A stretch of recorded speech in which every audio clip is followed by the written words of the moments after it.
नमस्कार। दोपहर के ठीक 1 बज चुके हैं। ऑलमोस्ट जो बजट है वो पेश किया जा चुका है वित्त मंत्री निर्मला सीतारमण के द्वारा।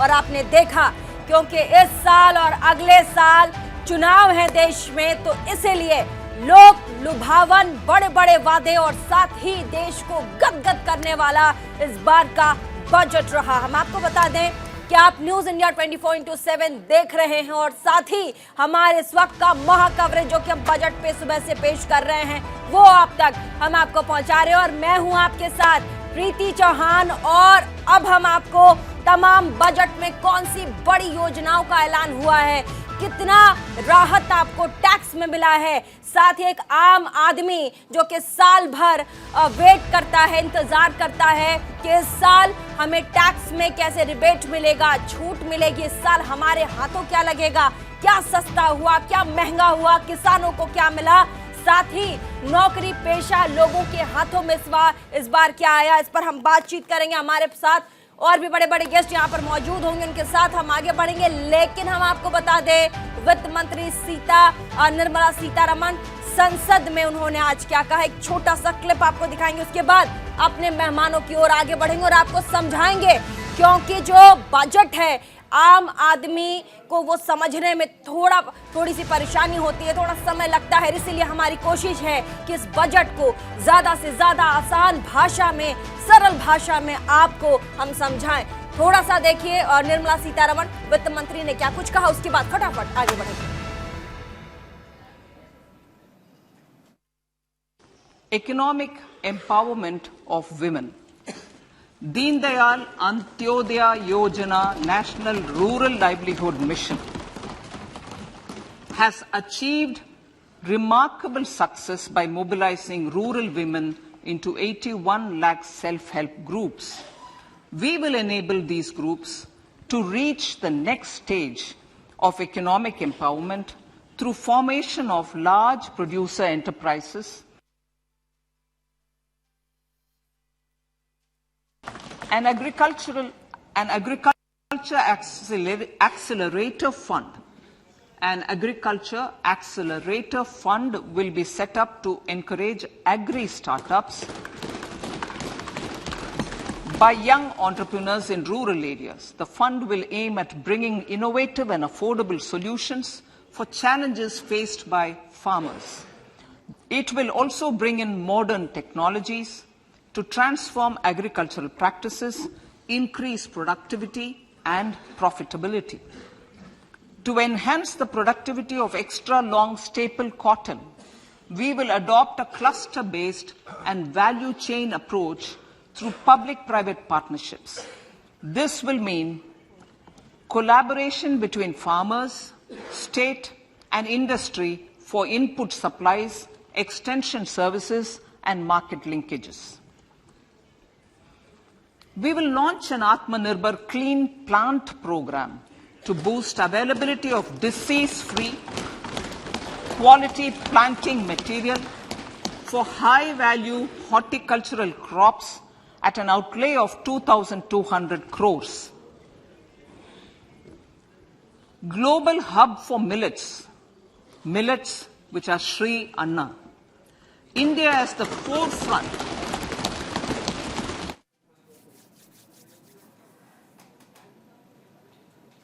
तो वित्त मंत्री निर्मला सीतारमण को आप सुन रहे थे, लेकिन आसान और सरल भाषा में पूरे बजट को समझाने के लिए आज हमारे साथ तमाम बड़े बड़े गेस्ट मौजूद है। हमारे साथ संवाददाता लगातार ग्राउंड जीरो से रिपोर्टिंग कर रहे हैं, आम लोगों की जो उम्मीदें हैं वो आपको बता रहे हैं। लेकिन जल्दी जल्दी से अपने गेस्टों से, मेहमानों से आपको मिलवा दे। फिर हमारे साथ जितने लोग इस वक्त जुड़े हुए हैं, सबसे पहले स्वागत Arunendra Kumar, ex chairman Indian railway, principal secretary to government of India, बहुत बहुत स्वागत आपका। अजय वर्मा, नेता कांग्रेस के, स्वागत आपका।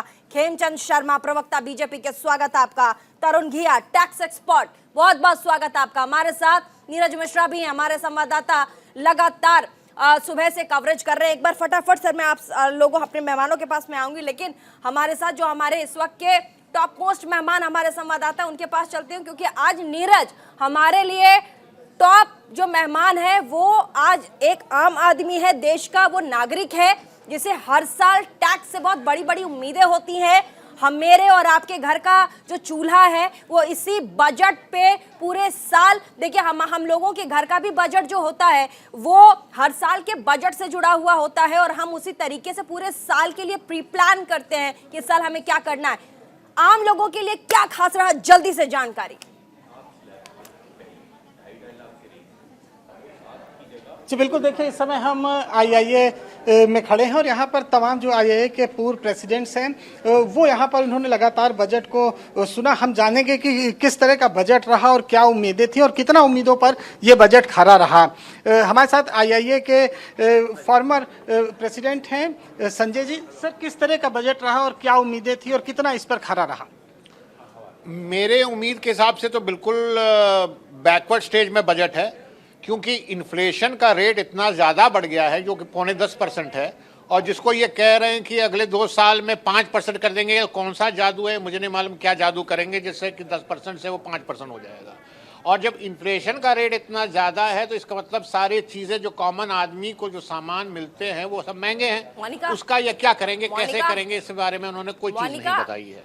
नंबर का कंट्रीब्यूशन जो है प्रोडक्शन सेक्टर में 40% से घट गया है, और 40% से घट गया है तो एमएसएमई को बूस्ट कैसे करेंगे? नए स्कीम जो कह रहे हैं कि अपॉर्चुनिटीज दी है, जो उनका प्रोडक्शन ही नहीं कंट्रीब्यूशन हो सकता है, तो ये नए स्कीम से वो कैसे कंट्रीब्यूट करेंगे? ये मेरी समझ के बाहर है। दूसरी बात, एक तरह से ये कहते हैं कि प्रोडक्शन घट गया, तीसरी तरह से कह रहे हैं कि वो आपका जीएसटी का कलेक्शन बढ़ गया है। तो जब प्रोडक्शन घट गया तो जीएसटी कलेक्शन कैसे बढ़ गया? ये कौन सा जादू है, ये मेरी समझ में नहीं आया। ये है। तीसरी बात, उन्होंने सीजीटीएम स्कीम के बारे में कहा है कि सबको आ रही है नीरज, और भी मेहमान वहां मौजूद हैं, उनसे भी जल्दी से एक रिएक्शन लीजिए। यहाँ भी हमारे साथ मेहमान मौजूद हैं, हमारे गेस्ट। नीरज, आगे बढ़ने कैसे बेनिफिट मिलेगा? जी बिल्कुल, देखिए हमारे साथ प्रदीप आजाद जी हैं, फॉर्मर प्रेसिडेंट आईआईए के हैं। सर, किस तरह का बजट रहा और क्या कुछ आपकी नज़र में किस तरह का बजट रहा? देखिए, जो बजट है मे बी जो गरीब है, किसान है, उसके लिए काफ़ी फ़ायदे दिए हैं। इंफ्रास्ट्रक्चर डेफिनेटली इस गवर्नमेंट का एक मेजर एम रहा है कि इंफ्रास्ट्रक्चर को हम बेटर करें, अच्छा करें। उस पर काफ़ी इन्होंने वो दिया है। ओवरऑल काफ़ी चीज़ें ठीक करने की कोशिश करी है। लेकिन किस तरह का बजट रहा आपकी नज़र में? देखिए, मेरा ये कहना है कि आय और व्यय का इन्होंने पूरा एक खाका बनाया है। आय के इन्होंने स्रोत बता दिए हैं, व्यय के लिए उन्होंने इंफ्रास्ट्रक्चर में पैसा बढ़ाया है, सामाजिक जो उन्होंने समाज के हर वर्ग के ऊपर नीरज मिश्रा, मैं वापस आऊंगी, बने रहिए हमारे साथ मेहमान भी जुड़े हुए हैं। Arunendra Kumar, ex chairman Indian railway, principal secretary to government of India हमारे साथ है। अजय वर्मा, कांग्रेस के नेता, खेमचंद शर्मा, प्रवक्ता बीजेपी, तरुण घिया, टैक्स एक्सपर्ट। सबसे पहले हमारे साथ जो टैक्स एक्सपर्ट बैठे हैं, तरुण घिया, एक मिडिल क्लास परिवार के लिए, मिडिल क्लास लोगों के लिए टैक्स में रिबेट जो इतनी बड़ी छूट दी गई है, 5 लाख पहले था वो स्लैब, अब उसको बढ़ा दिया गया है। आपको 5 लाख तक, अगर आप नौकरी पेशा हैं और आपकी जो इनकम है वो 5 लाख है, तो आपको 7 लाख है, तो अब आपको टैक्स नहीं देना पड़ेगा। पहले ये जो क्राइटेरिया था वो 5 लाख तक नौकरी पेशा वाले लोगों के लिए था, लेकिन अब इसे बढ़ाकर 7 लाख कर दिया गया। ये बहुत बड़ी राहत है। इसको हम कैसे देखें सर? क्या ये डायरेक्ट उनको कुछ पे नहीं करना पड़ेगा, डायरेक्ट सीधा टैक्स पे करने से बाहर कर दिया गया इन लोगों को, या फिर कोई स्लैब होगा कि नहीं, स्लैब के जरिए आपको थोड़ा थोड़ा पे करना है, पूरी की पूरी रियायत नहीं दी गई? जरा समझाइएगा सर। देखिए, टैक्स बेनिफिट्स में जो आपने सवाल पूछा बहुत इम्पोर्टेंट है कि अगर मैं कोई भी सेविंग नहीं करूं, अगर मैं कोई भी स्कीम का बेनिफिट नहीं लूं, तो भी जो नए टैक्स रेट्स है वो इस प्रकार से है कि up to 3 lakh 0 tax, 3 lakh to 6 lakh 5%, तो 15,000 आता है, 6 लाख टू 9 लाख 10%, तो 30,000 आता है। तो अगर मैं कोई भी बेनिफिट नहीं लूँ तो भी मैं 9 लाख रुपीज़ जब तक कमाता हूँ तो मेरा 45,000 रुपीज़ टैक्स भर के I am completely away from the taxation. तो this is a very very big boost कि अगर कोई व्यक्ति 9 लाख रुपया कमाता है, हाँ, वो 45,000 रुपीज़ ही खाली भरे, तो मतलब वो 8.5 लाख रुपया घर में ले जाके अपना यूज कर सकता है। उसके अंदर कोई बेनिफिट, कोई स्कीम का इस्तेमाल किया नहीं गया है।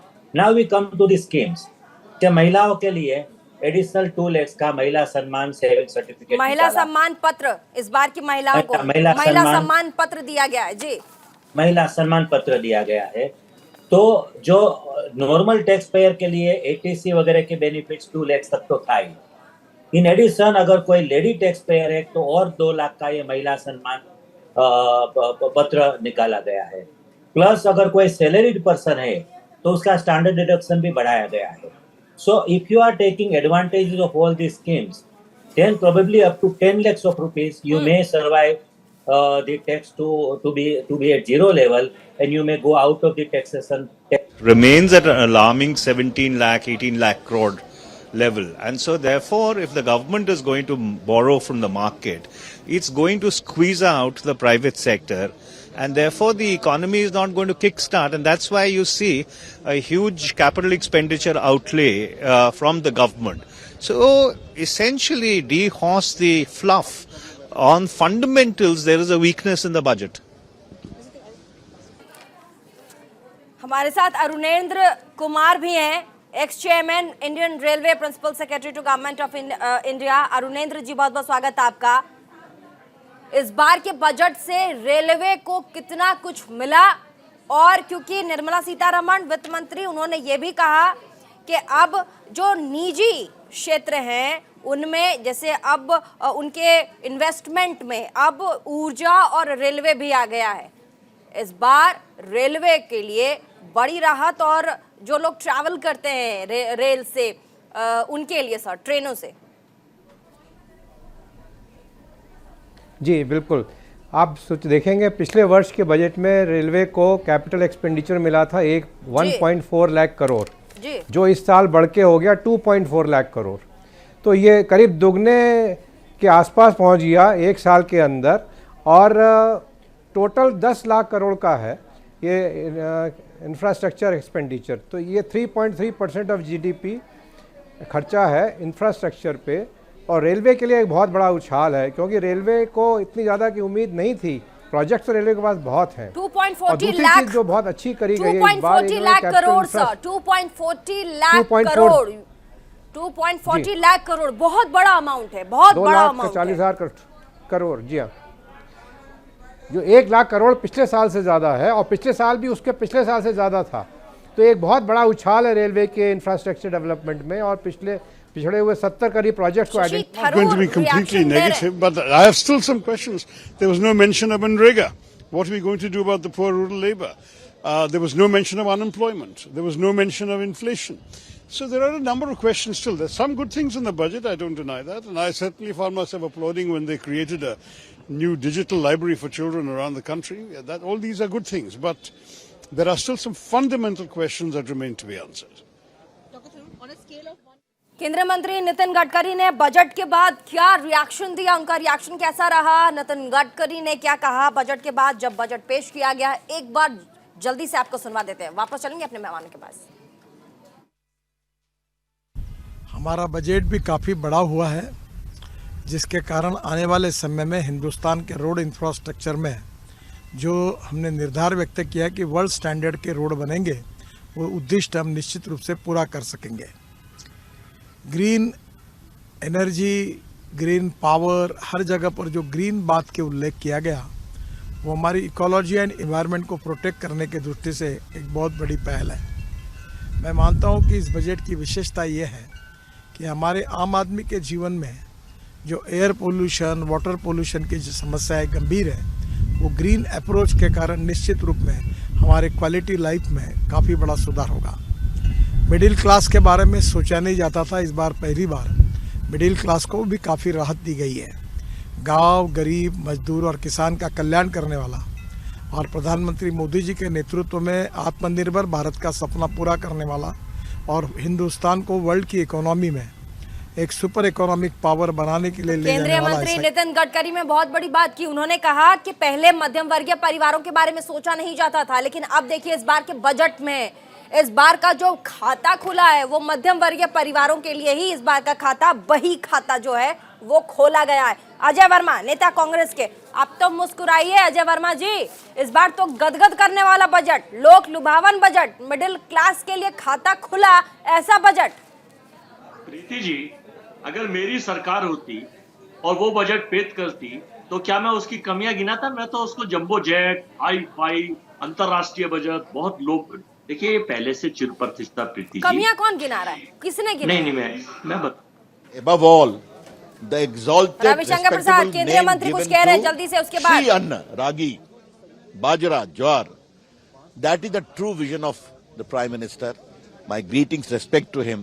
Sabka Saath, Sabka Vikas is what this budget speaks for. And sir, income tax exemption is being seen as a populism ahead of the elections. You come on, whatever you say. After all, if there's so much of infrastructure is coming, is it good for middle class or not? Roads being built, energy coming, digital India, mobile phone, all these also help the cause of middle class. You need to understand. Sir, rebate coming for tax, that's a huge thing that the middle class is really waiting in terms of the budget. तो ये तो बहुत अच्छी बात है, middle class को खुश होना चाहिए और नरेंद्र मोदी की सरकार सबके लिए चिंता करती है, सर्वव्यापी सर्वस्पर्शी, उसमें मिडिल क्लास भी है। तो आज उनकी ये मांग थी, वो हुआ है, बहुत अच्छी बात है, अभिनंदन। अब आपका आज पर जोर देने की बात को लेकर के बड़े खुश नजर आए और उन्होंने कहा कि देखिए, सबका साथ सबका विकास, यही प्रधानमंत्री नरेंद्र मोदी का लक्ष्य है। मोटे अनाज पर जिस तरीके से फोकस किया गया है, अभी जब आपने भाषण सुना होगा वित्त मंत्री निर्मला सीतारमण का, तो तब भी उन्होंने कहा कि मोटा अनाज इस बार हमारे केंद्र में है। अजय वर्मा जी, कांग्रेस के नेता कुछ कह रहे थे। मोटा अनाज की चर्चा तो करी है, लेकिन जो गेहूं और आटा 15 से 20 रुपए किलो मिलता था,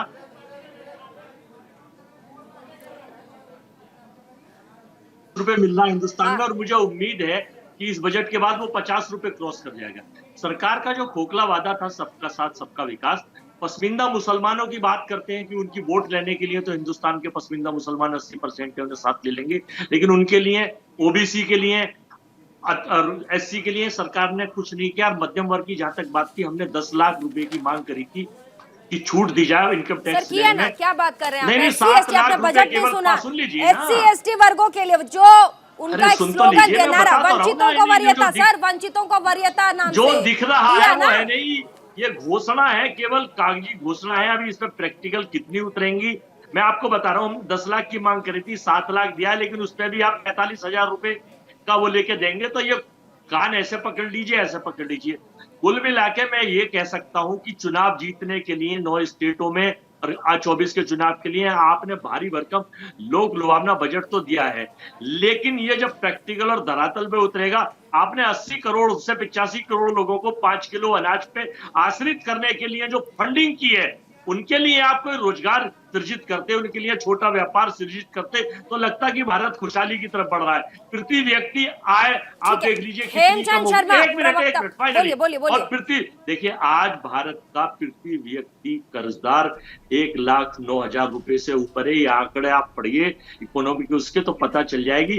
बढ़ाने की बात की थी, दुगनी बात करेंगे, सबको रोजगार मिलेगा। प्रवक्ता भाजपा के शशि थरूर को आपने सुना है। मैं ऐसे बजट से आम आदमी खुश नहीं है, केवल बीजेपी बस शाम तक का इंतजार कीजिए, उसके बाद पता चल जाएगा आम आदमी खुश है या नहीं। अजय वर्मा जी, उसके बाद आपको भी जवाब मिल जाएगा। खेमचंद शर्मा जी, प्रवक्ता भाजपा के शशि थरूर को आपने सुना पार्लियामेंट से बाहर निकलते हुए, उन्होंने कहा कि मैं खुश हूं कि कई ऐसी चीजें रही जिन पर बातचीत हुई है और बजट में उसका एलोकेशन हुआ है, लेकिन आप देखिए इन्फ्लेशन उसकी बात नहीं हुई, और साथ ही अनएम्प्लॉयमेंट जो कि बहुत बड़ा मुद्दा रहा है, और साथ ही विपक्ष भी लगातार कहता रहा कि इस बार हमारे पास मुद्दे बहुत है, बजट आने दीजिए उसके बाद हम बात करेंगे। उन्होंने कहा कि 2 बड़ी मुद्दे रहे जिनको सरकार छोड़कर आगे बढ़ गई। खेमचंद शर्मा, नमस्कार। मोदी जी और निर्मला जी का बहुत बहुत धन्यवाद, क्योंकि मैं मिडिल क्लास हूँ, मैं टैक्स पेयर हूँ, मैं भी कामकाजी हूँ। जिस तरीके से कामकाजी लोगों को राहत दी गई है, जिस तरीके से कामकाजी लोगों को फोकस में रखा गया है, पूरे मिडिल क्लास में खुशी है, युवाओं में खुशी है, जो सर्विस सेक्टर में करोड़ों लोग काम करते हैं उनमें खुशी है। तो मैं पुनः निर्मला सीतारमण जी को, प्रधानमंत्री जी को धन्यवाद देना चाहता हूँ। अब हमारे जो कांग्रेस के मित्र हैं, बड़े भाई हैं, मित्र नहीं कहूंगा, वो कह रहे हैं लोक लुभावन बजट है, अच्छा बजट है, वो बुराई नहीं कर पा रहे हैं, लेकिन कह रहे हैं कि इम्प्लीमेंटेशन नहीं हो पाएगी। भाई इम्प्लीमेंटेशन भी होगी, 8 साल हमने लगातार इम्प्लीमेंट किया है। इस बजट में किसानों का ध्यान रखा गया है, इस बजट में गरीबों का ध्यान रखा गया है, आदिवासियों का ध्यान रखा गया है। वहां पे शिक्षा के प्रचार प्रसार के लिए नए 38,000 टीचर्स को रिक्रूट किया जाएगा, ताकि हर जगह जंगल में हमने पूरा लोग हैं वहां पे खेमचंद जी, बजट हमने पूरा सुना है, हमारे पास पूरा डेटा है। आप बताइए, इन्फ्लेशन और बेरोजगारी पे बात नहीं हुई। तमाम विपक्ष के नेता घेर रहे हैं, कह रहे हैं कि इन्फ्लेशन रह गया और अनएम्प्लॉयमेंट रह गया, उस पर बात क्यों नहीं हुई? हम इंतजार कर रहे हैं, उस पर सरकार ने क्यों कुछ नहीं दिया? 100 रुपए की जो खेमचंद जवाब खेमचंद से प्लीज अजय वर्मा जी, अजय वर्मा जी, अजय वर्मा जी प्लीज खेमचंद जी को जवाब देने दीजिए। नहीं, खेमचंद जी को जवाब देने दीजिए। वैल्यू आपके नोट की समान की होगी तो कितना समझ में नहीं आएगा। संयम से खेमचंद जी को जवाब देने दीजिए। खेमचंद जी, देखिए, जो एम्प्लॉयमेंट की बात करते हैं लेकिन ये अपनी आंखें बंद कर लेते हैं। जो इस बजट में कहा गया है 100 से ज्यादा लैब बनाई जाएंगी जहां पे 5G इनेबल इक्विपमेंट बनेंगे, उन पे रिसर्च होगा, क्या वहां पे एम्प्लॉयमेंट नहीं बनेगा? जब 5G इनेबल इक्विपमेंट बनेंगे तो उसे इंडस्ट्री बने। हमारे साथ हाँ, हम सीधे पीएचडी चैम्बर चलते हैं, वहां पे हमारे साथ संवाददाता लगातार मौजूद है, उनके साथ तमाम मेहमान भी मौजूद है।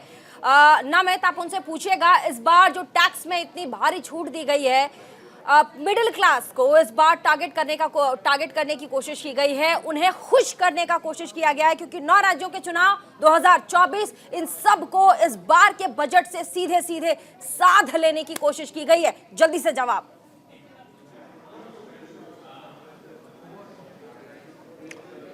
देखिए, बिल्कुल पीएचडी चैम्बर में इस वक्त मौजूद हैं सोनाली जैन है, जो कि को चेयर एजुकेशन कमेटी पीएचडी में है। ये बताइए, पहला तो सवाल मेरा इनकम टैक्स से जुड़ा हुआ है, क्योंकि सबसे बड़ी राहत वही मिडिल क्लास को मिली है कि जो इनकम टैक्स की स्लैब को 5 लाख से बढ़ाकर 7 लाख कर दिया गया। इसको आप कैसे देखते हैं? इसके अलावा एजुकेशन सेक्टर को इस बार के बजट से क्या कुछ मिला?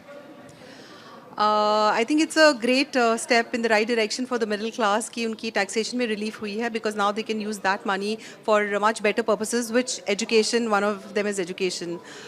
With the National Education Policy 2020 as well as the international university bill on the anvil, I think the time is absolutely right and ripe for the Indian economy to go ahead with a manifold increase in the education budget. So I really laud the efforts of our government, Nirmala